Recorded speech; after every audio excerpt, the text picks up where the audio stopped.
Hey guys, it's Kelly. Welcome back to my channel. Today I'm going to be sharing with you one dinner, one dessert, and I'm also going to be doing a little bit of meal prep on the side. So we're going to start off by making dessert. It's a 2-ingredient cake. It is so easy and delicious, and I can't wait to show it to you. So let's get started.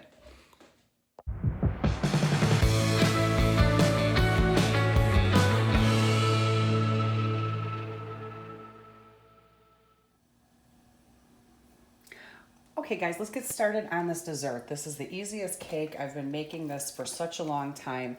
You need one box of angel food cake, any kind that you buy. I just have the Betty Crocker. It's 20-ounce can of crushed pineapple, and that's it. And you're just gonna mix it together. You're not going to cook it according to the box directions. You're not gonna add water or anything like that. And for a 9x13 pan, it takes anywhere from 30 to 40 minutes to cook. So you're not really going by the box directions at all because that gives you different times. We're just gonna start by getting the mix in there. And the pineapple.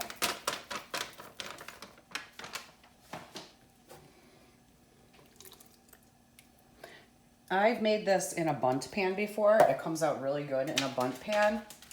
Today I'm just gonna do the 9x13. And it's that easy. I know in a previous video, I did a baking video for you guys, and I had said that I was going to try baking more at home. And I have been. In 2 weeks, I haven't bought anything at the store with the exception of ice cream. That's the only thing I've been buying. I haven't bought any cakes, any pies, anything like that. So I'm sharing this with you today. And once this gets in the oven, we are going to do a little bit of meal prep. And then I'm showing you what we're having for dinner tonight. I'm just getting this all mixed up. And I'm gonna show you guys how you want it to be, because you kind of want it to be almost like at a foamy consistency. So you're really just gonna keep mixing. You can use a whisk if you wanted to. I mean, it's such a light batter. The rubber spatula is really fine. So I'm gonna keep whipping this together, and then I'm gonna show you how it should look.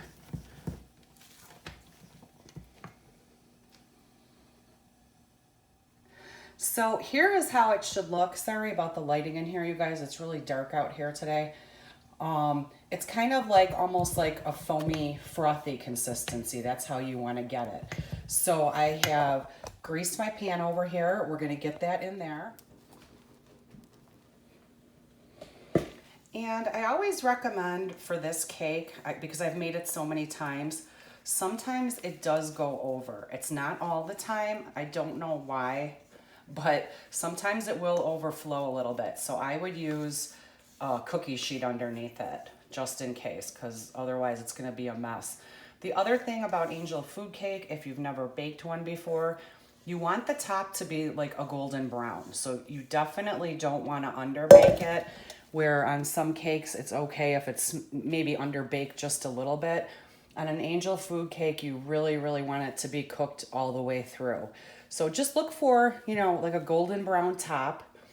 I'm gonna pop this in, and it's gonna take 30 to 40 minutes. I will check it after 30.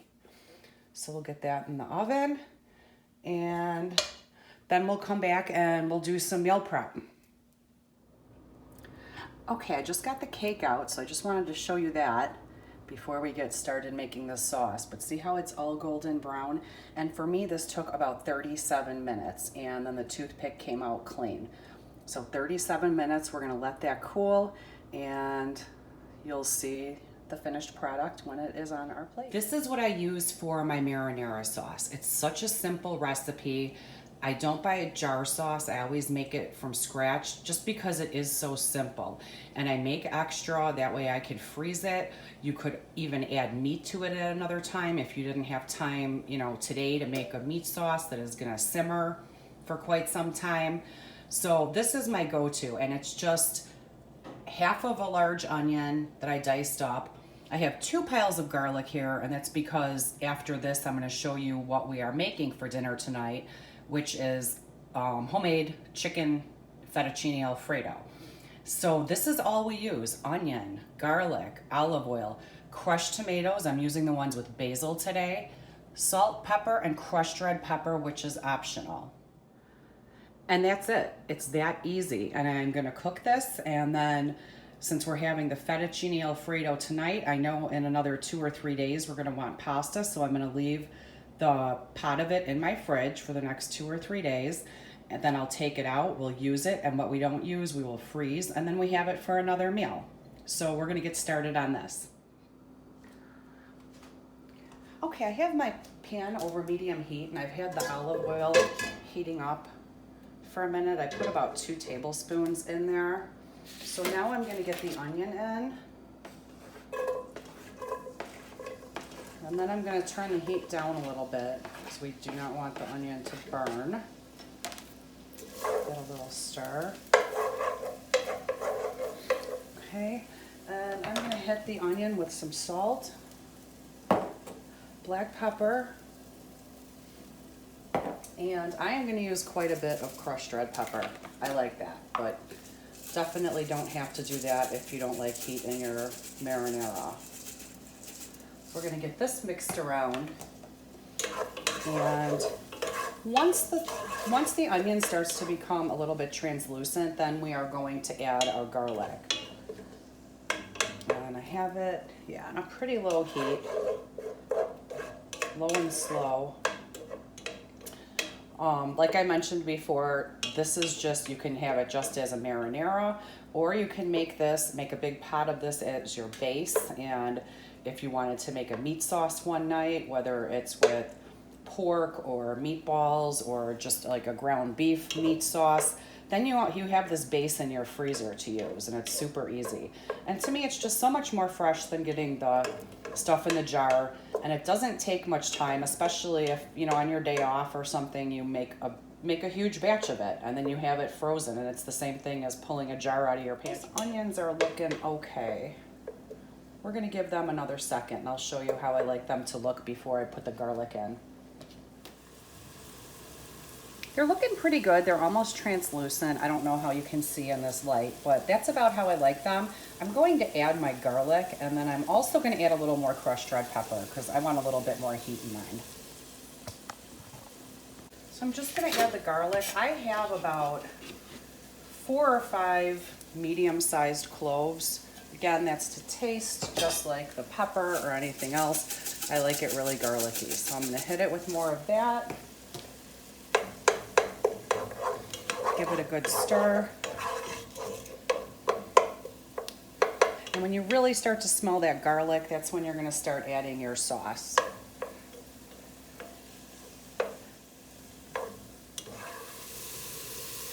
We're looking good now. We're going to start adding in our sauce.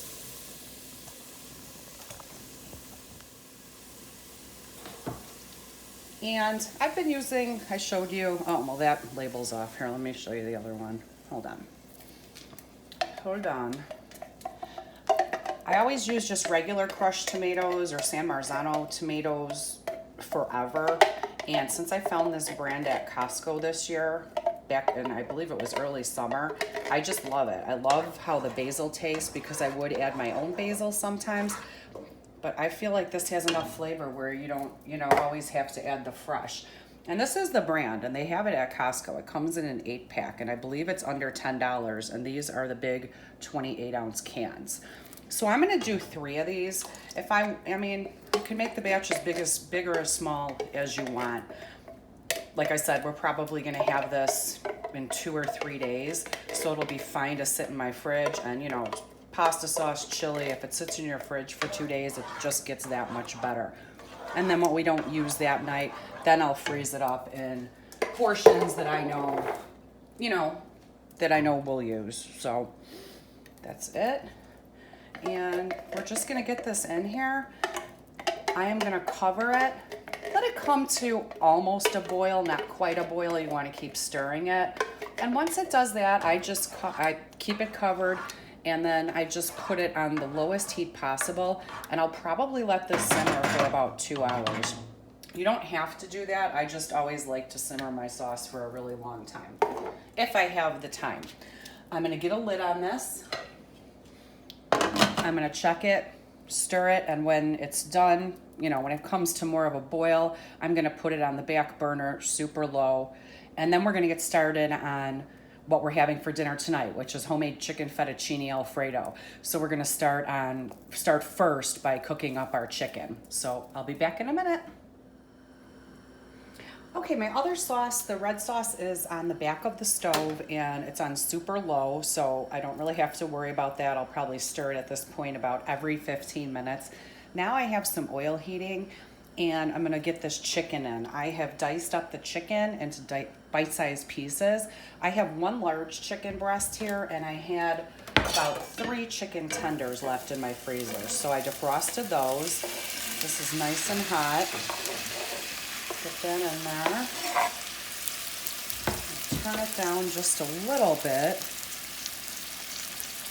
So whenever I make Alfredo sauce, I always cook the chicken or the shrimp ahead of time if I'm adding a protein to it. So since we're doing the chicken today, I'm gonna cook this, and when it's all done, I'm gonna remove it from the pot, and then we're gonna get started on the sauce. The only thing I'm adding is some salt and black pepper because we're gonna have so much flavor in the Alfredo sauce itself.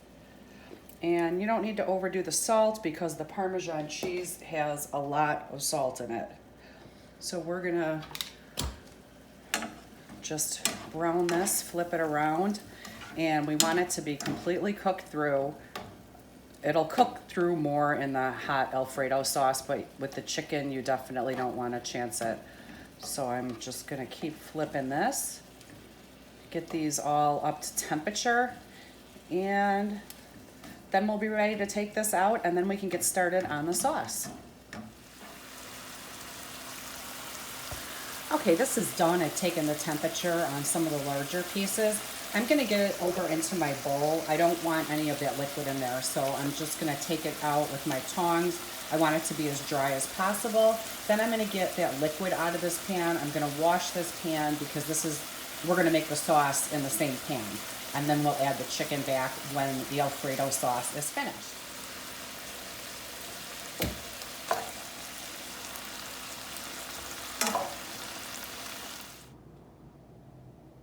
Okay guys, we're gonna get started on the easiest ever Alfredo sauce. You will never want to buy a jar of sauce again.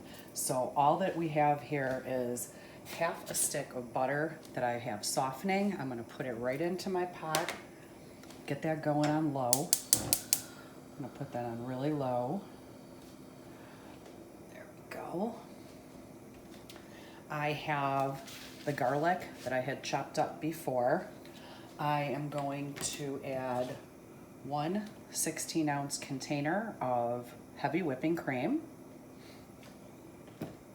And I am going to do 1.5 cups of shredded Parmesan cheese.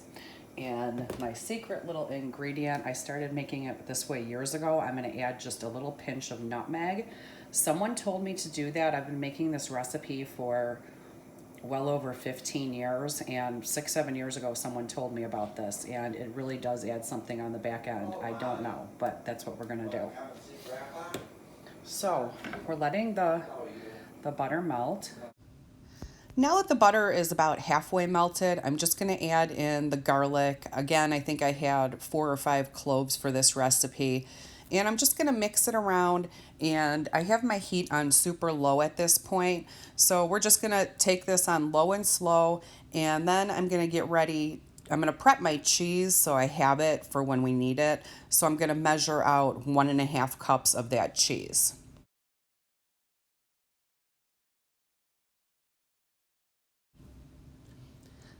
Now the butter is completely melted and the garlic is looking really good. We're gonna get ready to add in the whole container. That's the 16-ounce container of the heavy whipping cream. And after I get that in there, I'm going to add just that little pinch of nutmeg I told you about. I'm gonna give this a stir to get the butter mixed in with the cream and the garlic. And I'm just gonna put a little bit in there. Like I said, I've been making this a long time. I kind of eyeball it. I kind of eyeball everything. So that's probably about half a teaspoon. So we're just going to get that stirred around. And once it starts to bubble a little bit, You're going to want to turn your heat down a little bit more, give it a stir, and then it's going to be time to add the cheese. Now I'm going to start adding the cheese. I'm going to put 1.5 cups in. I find that 1.5 cups works great with the 16 ounces of the heavy whipping cream. If you don't have heavy whipping cream, you can use half and half. I've done that before. However, when I use the half and half, I usually put in about 2 cups of cheese, just so it gets a little bit thicker. The flavor is going to be the same, but I like a thicker Alfredo sauce. So just so you know, if you can't find heavy whipping cream or you're out of it, half and half does work just fine. I would just probably add an extra half a cup of cheese. So we're just going to get this all stirred around, let it thicken a little bit, and then we're going to get our chicken in there. I've had this simmering for about 5 minutes now. I think I still want it a little bit thicker. I'm going to show you the consistency, and I'm not really happy with that. So we're going to just let this simmer for probably another 4 or 5 minutes, and I'll show you how it looks then.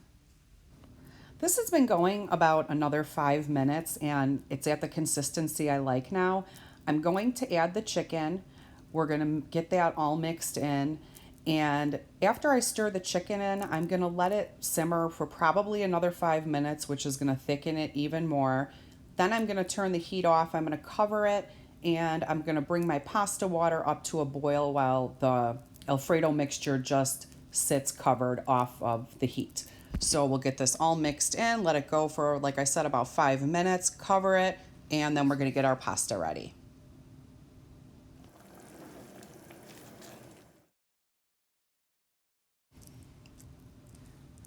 Now it's time to get this plated up. I have a pound of fettuccine noodles that are cooked back there. I also have half a cup of the pasta water, just to show you if you want to make this sauce stretch a little bit further, or if you don't like it so thick, you can add some of that pasta water to it. It'll make it, it'll stretch the sauce. It'll make it go further, if you were cooking more than a pound of pasta. But I usually don't add it, but I just wanted to show you it's a good option. I'm going to start by adding my pasta right to the sauce, and I am going to end up putting in about 3/4 of what I cooked. So about 3/4 of a pound of fettuccine noodles. We're going to get this all mixed up and plated up, and I'll show you how it looks.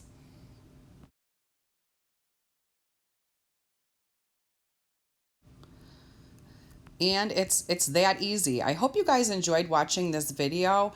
I know it's so easy when we're all busy just to open a jar of sauce, but I just wanted to share this way of making it with you. It really is about a 30-minute meal. You can throw it together so quick. It's basically get your water boiling. That takes just as long as preparing the sauce. And you can do it, with the chicken, with shrimp. You can do it meatless. You can add some more Parmesan cheese on the top. But yeah, I hope you enjoyed watching this. If you did, please give it a thumbs up. And if you're new here and you haven't subscribed already, please do. I'd love to have you around. Now I am going to show you our dessert.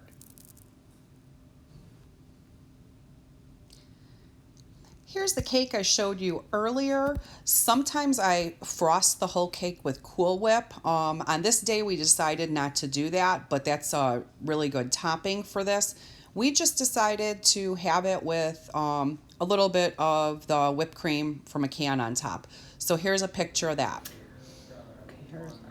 And I hope you guys enjoyed this, and I will see you on the next one. Bye.